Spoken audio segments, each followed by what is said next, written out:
Hi friends, this is Karan and welcome to Karan IAS BCS Academy।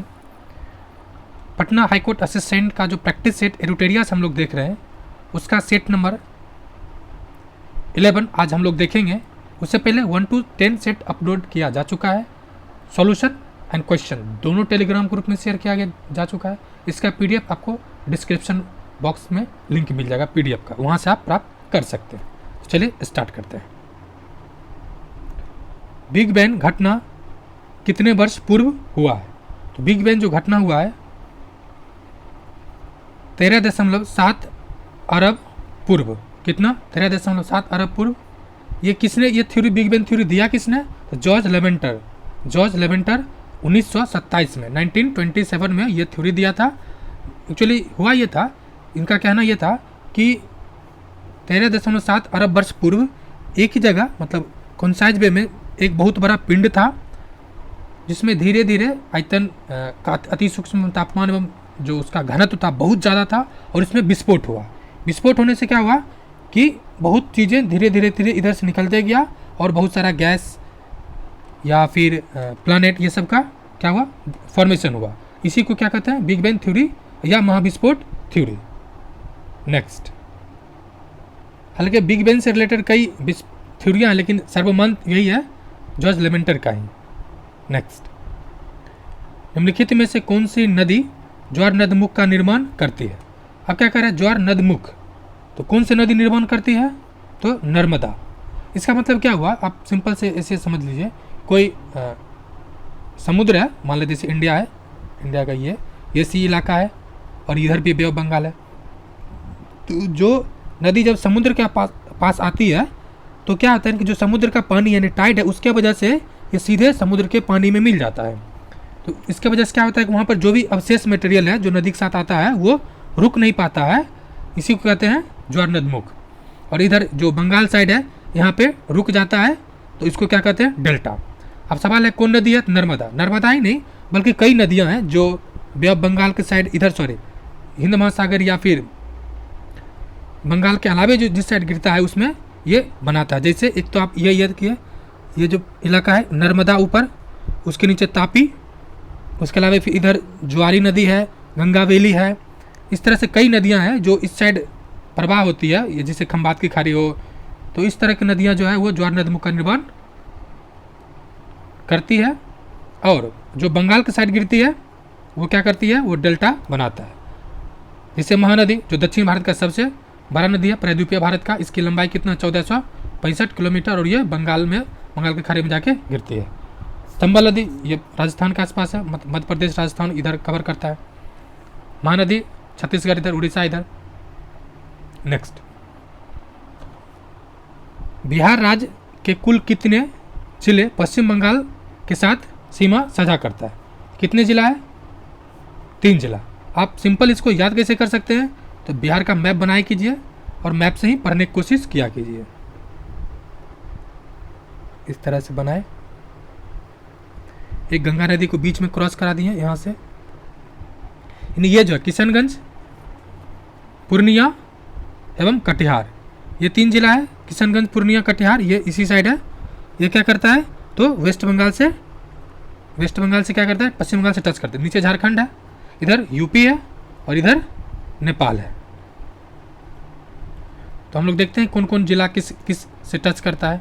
जैसे नेपाल से कौन कौन जिला टच करता है? पश्चिम चंपारण, पूर्वी चंपारण, सीतामढ़ी, मधुबनी, सुपौल, अररिया, किशनगंज। कितने जिला हुआ? 1 पश्चिम चंपारण, पूर्वी चंपारण 2, सीतामढ़ी 3, मधुबनी 4, सुपौल 5, अररिया 6, किशनगंज 7। यानी टोटल नेपाल से कितने टच करता है? 7। इसमें फ्रेंड्स आपको ध्यान ये रखना है जो शिवहर है ना वो अंदर है, तो ऑप्शन में शिवहर रहता है, इसलिए आपको ध्यान रखना है। उसके अलावा इधर जो वेस्ट बंगाल से किशनगंज, पूर्णिया, कटिहार ये तीनों जिला टच करता है। वही झारखंड से बात करें तो झारखंड से कितना करता है? भागलपुर, बांका, जमुई, नवादा, गया, औरंगाबाद, रोहतास। फ्रेंड्स आपको ध्यान ये रखना है कितने जिला हुआ इधर? तो 1 2 3 4 5 6 7 सर कितने जिला टच करता है? 3। नेपाल से 7। आपको यूपी के कमेंट करना है कितने जिला टच करता है। बस आपको ध्यान ये रखना है कि जो रोहतास इलाका है वो इस तरह से है, यानी यहाँ पे थोड़ा सा नुकीला बना हुआ है। नेक्स्ट, भारत के मैनचेस्टर किसे कहा जाता है? तो भारत का जो मैनचेस्टर कहा जाता है किसे? अहमदाबाद को। Option B. क्यों कहा जाता है? तो यहाँ सूती वस्त्र का उद्योग है और इसके साथ ही मैनचेस्टर कहा जाता है, पूर्व का मैनचेस्टर भी कहा जाता है, यानी इसको पूर्व का मैनचेस्टर भी कहा जाता है। मैनचेस्टर कहाँ पर है? तो ग्रेट ब्रिटेन में, और जबकि बोस्टन यूएसए है, विश्व में सूती उद्योग के लिए प्रमुख केंद्र है।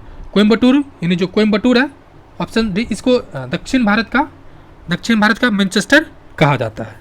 सूती में हीरा फेमस है, मुंबई तो जान ही रहे हैं, पोर्ट या कई चीज़ों के लिए फेमस है। महावीर ने अपना उपदेश किस भाषा में दिया था? तो महावीर ने अपना उपदेश जो दिए थे वो प्राकृत भाषा में दिए थे, यानी ऑप्शन बी। जबकि जो बुद्ध जी थे वो पाली भाषा में अपना दिए थे। ये दोनों क्या है? तो प्राकृत, ये सब प्राकृत, पाली, अपभ्रंश, ये सब इनिशियल स्टेज में भाषा है अभी, जो आपको हिंदी साहित्य में एक पेपर पढ़ना रहता है। महत्वपूर्ण है, महावीर से संबंधित फैक्ट है। तो महावीर किस धर्म से संबंधित था? जैन धर्म के। कौन से तीर्थंकर था? 24वें।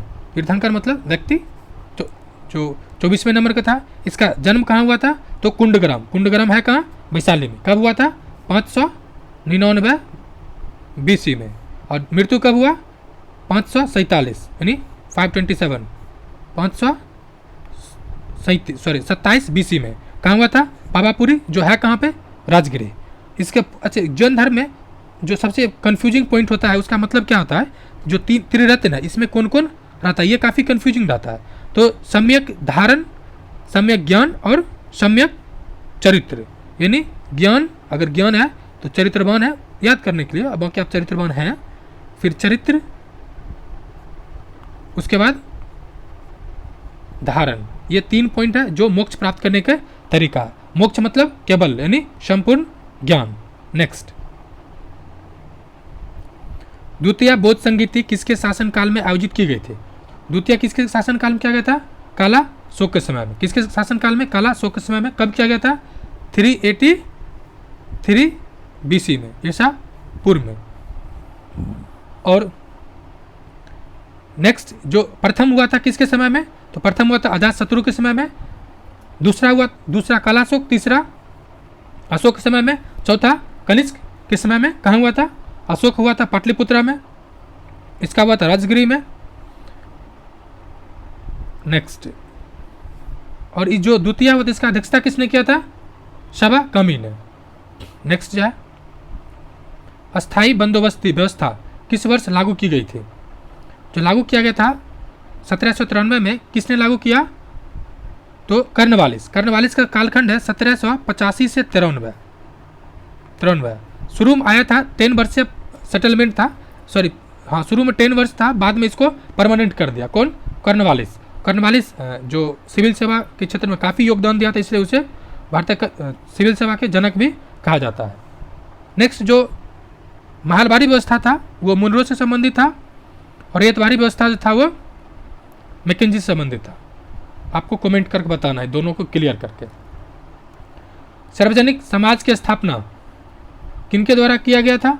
तो महागोविंद रनाडे। किसके द्वारा? महागोविंद रनाडे। ये महाराष्ट्र, इनको महाराष्ट्र का सुकरात भी कहा जाता है। सुकरात आपको पॉलिटिकल साइंस में पढ़ना रहता है कि बहुत बड़े फिलोसफर हैं। और कब किए थे? 1871 में किए थे। ठीक है। उसके बाद जो आत्मारंग पांडुरंग है, ये कौन सा संस्था स्थापित किए थे?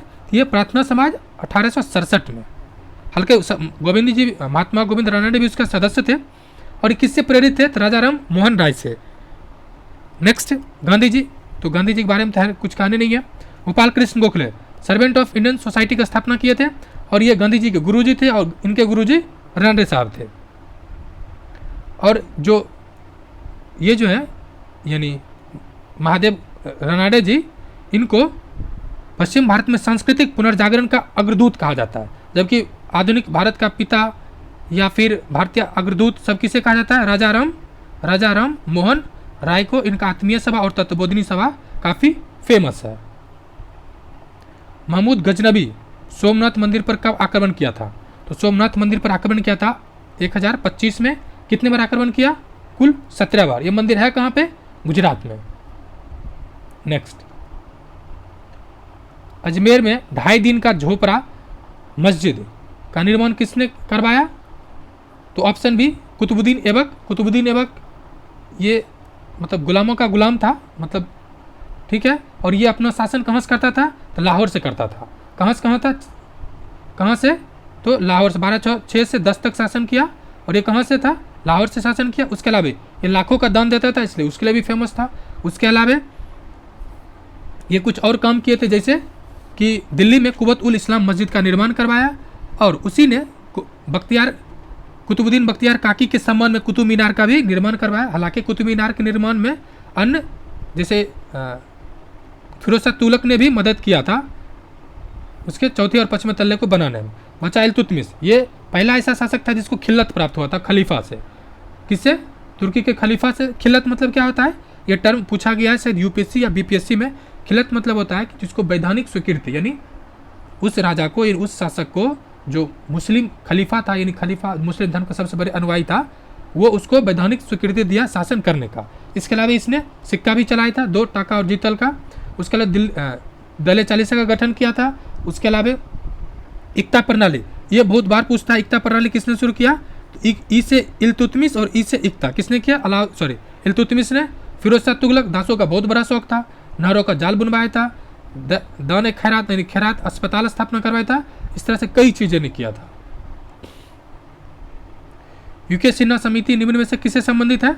यूके सिन्हा समिति का जो संबंध है वो सूक्ष्म लघु एवं मध्यम उद्योग यानी small medium and micro small and medium enterprises MSME यानी स्मॉल मीडियम एंड MSME यानी micro small and medium enterprises जो संबंधित था। जबकि कृषि संबंधित एक महत्वपूर्ण स्वामीनाथन समिति है। उसके अलावा एक जो इम्पॉर्टेंट यह है कि जो MSME है इसमें 2020 में इसका डिफिनीशन चेंज हो गया है। क्या हो गया है? तो जो आप पहले ये था अलग अलग था, अब नया में क्या आ गया है कि मैन्युफैक्चरिंग एंड सर्विस, ये जो सेक्टर है इसका टर्नओवर एंड इन्वेस्टमेंट पर है। तो कितना है? तो ये जो माइक्रो है, स्मॉल है एंड मीडियम इंटरप्राइजेज है, इसमें 2 पार्ट है। कौन पार्ट? ये बहुत इंपॉर्टेंट है, बीपीएससी 67 में पूछा भी गया था। एक तो इन्वेस्टमेंट है कितना, जो इन्वेस्टमेंट है 1 करोड़, माइक्रो वाला 1 करोड़ इन्वेस्टमेंट, और टर्नओवर कितना? टर्नओवर है 5 करोड़ यानी इन्वेस्टमेंट और टर्नओवर। वही स्मॉल वाला में 10 करोड़ इन्वेस्टमेंट और 50 करोड़ टर्नओवर, जबकि जो मीडियम वाला में 20 करोड़ इन्वेस्टमेंट और 100 करोड़ टर्नओवर। इसका मतलब आपको याद कैसे करना है?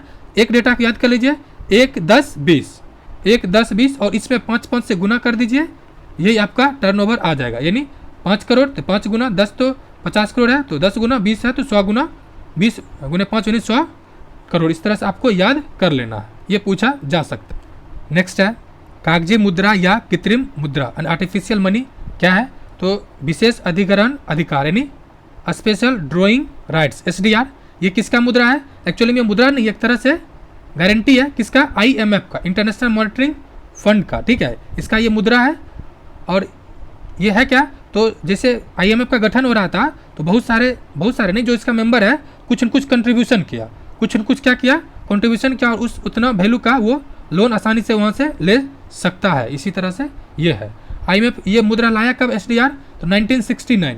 कब लाया? 1969।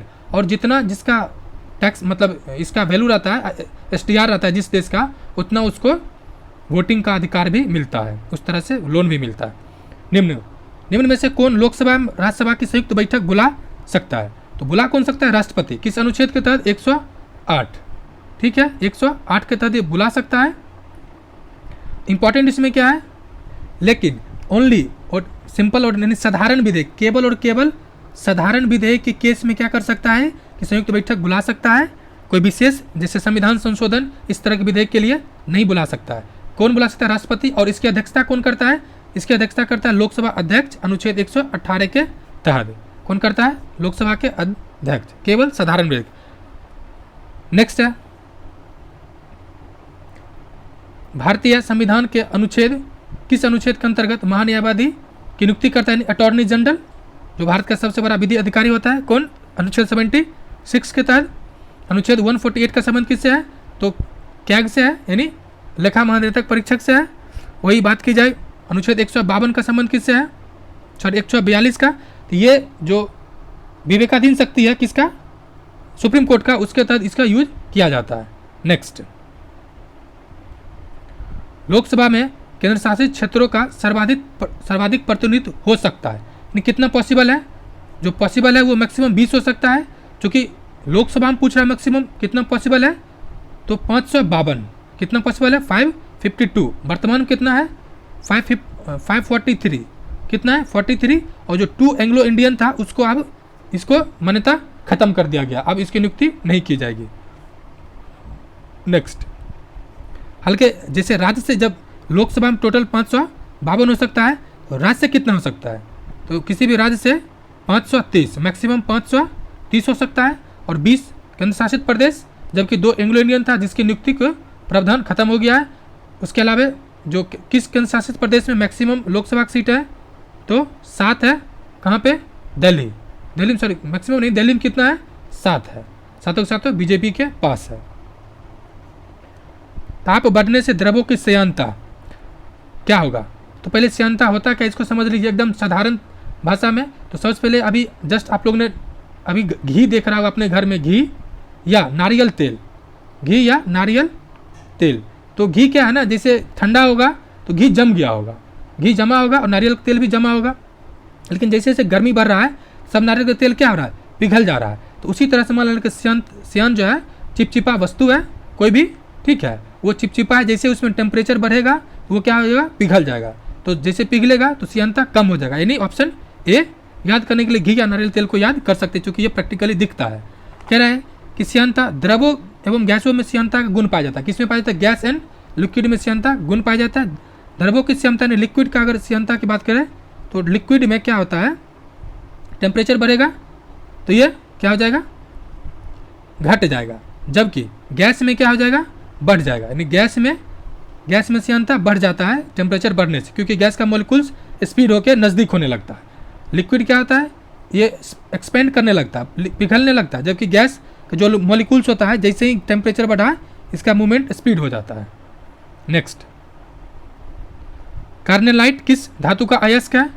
तो मैग्नीशियम, यानी ऑप्शन सी इसका अयस्क है। नेक्स्ट, जबकि पायरोलूसाइट किसका अयस्क है? मैग्नीज का। नेक्स्ट, स्टारफिश किस संघ का जंतु है? तो इकाइनोडर्मा संघ का स्टारफिश है। जबकि ऑर्थोपोडा क्या होता है? तो जो जॉइंट्स वाला होता है, जैसे तेलचट्टा, मकड़ी, कीड़ा, ये सब जो देख रहे हैं ना, ये सब जॉइंट्स वाला होता है ऑर्थोपोडा।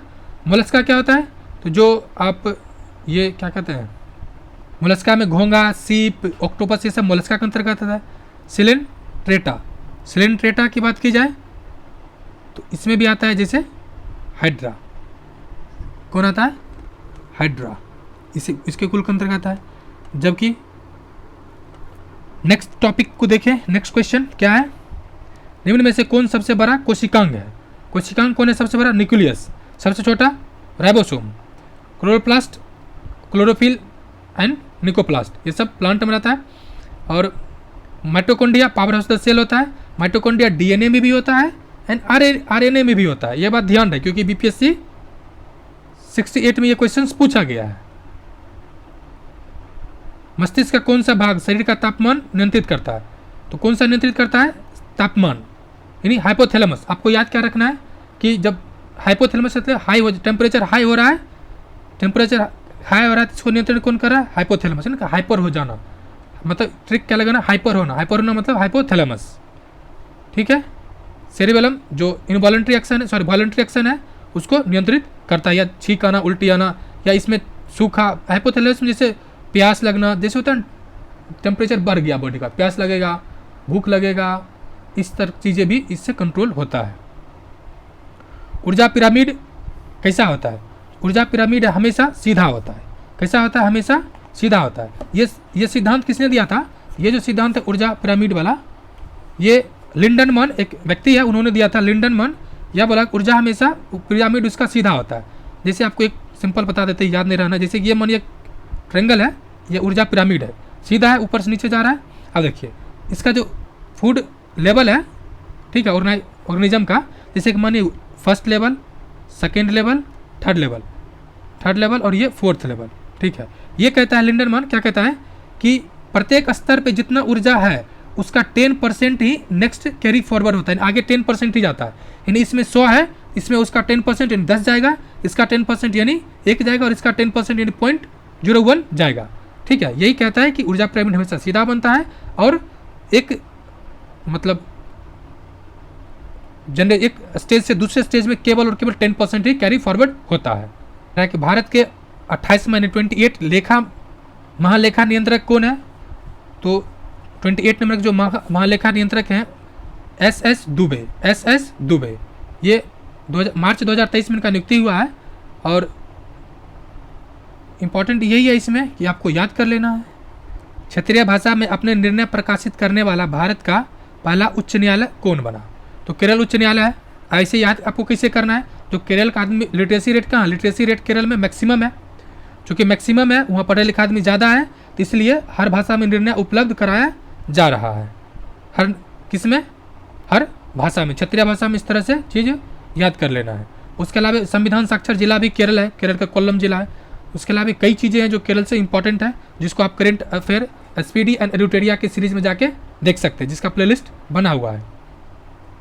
निम्न में से कौन सा यूट्यूब के नए मुख्य अधिकारी ने CEO है? तो मुख्य CEO कौन बना है? Option B Neil Mohan. कब बना है? तो फरवरी 2023 में बना है, जो कि भारतीय अमेरिकी है नील मोहन। नेक्स्ट क्या है? जनवरी 2023 में आयोजित खेलो इंडिया यूथ गेम्स 2022 में शीर्ष स्थान पर कौन है? तो शीर्ष स्थान पर रहा जो महाराष्ट्र रहा है टॉप पदक शीर्ष पे। उसके बाद दूसरे नंबर पर हरियाणा रहा है और तीसरे नंबर पर होस्ट राज्य यानी मध्य प्रदेश है। यानी कहाँ हुआ था? मध्य प्रदेश। इस बार कितने नंबर का था? 5वें नंबर का। फ्रेंड्स, बाकी जो सेक्शन है उसका PDF and solution and questions दोनों टेलीग्राम ग्रुप में शेयर कर दिया गया, उसका डिस्क्रिप्शन बॉक्स में लिंक दिया गया, वहाँ से आप प्राप्त कर सकते हैं। नेक्स्ट पार्ट जो है कंप्यूटर का है। MS वर्ड 2013 में सेव किए गए डॉक्यूमेंट्स में डैक्स एक्सटेंशन होता है, तो क्या होता है? .docs होता है। नेक्स्ट, HTTP का पूर्ण रूप क्या है? Hypertext transfer protocol. क्या है? Hypertext transfer protocol. नेक्स्ट, निम्नलिखित में से कौन सा एक कंप्यूटर इनपुट डिवाइस है? यानी इनपुट डिवाइस कौन है? तो ऑप्शन डी सभी है। क्यों? क्योंकि माउस भी इनपुट है, उसके माध्यम से हम कुछ देते हैं। लाइट पेन भी है एंड कीबोर्ड भी है, इनपुट डिवाइस है। आउटपुट कौन हो जाएगा? प्रिंटर है। Next, Windows 10 operating system PC को लॉक करने के लिए निम्न में से किस कीबोर्ड का शॉर्टकट उपयोग किया जाता है? किसका उपयोग किया जाता है? विंडोज लॉग की एल इसका उपयोग किया जाता है लॉक के लिए। नेक्स्ट, कंप्यूटर प्रणाली पर विभिन्न कार्यों करने के लिए अविष्ट प्रोग्राम एवं आंकड़े डेटा समूह को क्या कहते हैं? तो सॉफ्टवेयर कहते हैं। यानी सिंपल सी बात है, सॉफ्टवेयर ही दो तरह का होता है, एक एप्लीकेशन सॉफ्टवेयर होता है, एक सिस्टम सॉफ्टवेयर होता है।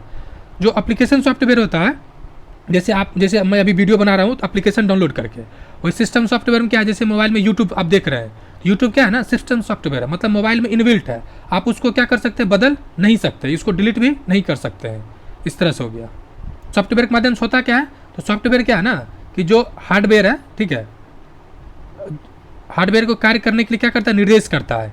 कंप्यूटर को ज़रूरत के हिसाब से जो प्रोग्रामिंग है उसको क्या करता है? मतलब ऑर्डर देता है या उस कमांड करता है।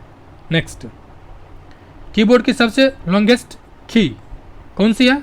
सबसे लॉन्गेस्ट की अगर आपने यूज किया होगा, इस तरह से कीबोर्ड है, यहाँ पर एक बहुत बड़ा की होता है, मोबाइल में भी होता है, एक मोबाइल में भी होता है, इसको क्या कहते हैं? स्पेस की, ऑप्शन स्पेस बार की, ऑप्शन सी। निम्नलिखित में से कौन सा एक एप्लीकेशन सॉफ्टवेयर है? तो एप्लीकेशन सॉफ्टवेयर कौन है? MS ऑफिस, यस, डाउनलोड कर सकते बाद में।